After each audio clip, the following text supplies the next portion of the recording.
غرياتك يا ديونا تسنجسه دام سنكبه ما ربنا مرجسه رجاء فدك يا تمبرسه يا ربنا ديسوان ديكبلسه akan jabe fadu amrike jabe se jaljechu hundandawa natina rakese inshallah rande makaratina bafte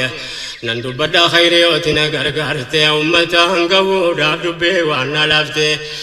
yo yanni ko qalbi mu'minan arafte yo sababati akitulna hakafte beki jahiliya yo jalanu bafte inshallah milka wana nati gargarte enyu digu dandawana ti jarte enyu kenu dandawana ti rowote maltu dogu dandawana ti kennite maltu la fisawana ti jabesite enyu tu jabesawana ti la fifte maltu dihesawana ti fagesite enyu tu fagesawana ti dihesite maltu hadde samewana ti miesite namnati gajelte milkaye wa hundala habibika ahmad nuril huda داندي نبي ربي باسنا كذهنو وكسنا صحابو تارا برنو داندي جرادي من أبد كرام برنو ميزان إسلام ما چتالا لنو سينا أمت غاري أوتولا كمنو أكدمني ملهر اللين أرغنو سلا ومن برنو تاتو برنو إسلام كفامتي سلا جركانو إرغاتين إسلام جرسا برنو سينا غاري كنا وانكو دوفي كمنو bakka ilmaan keenya tarra guddifannu sammuu ijoollee keessa akka dubbifannu taanee taasifannee akka mul'ifannu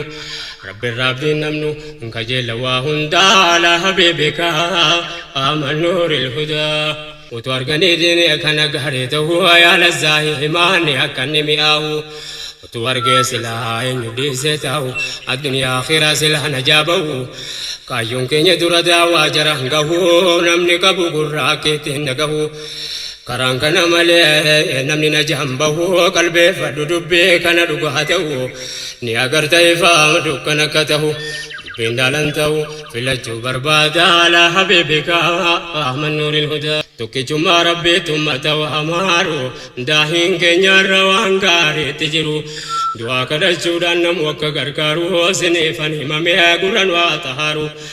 namuutaan jiru diinii dhumaaf yaada ala habiibika ahmad nuuril hudaa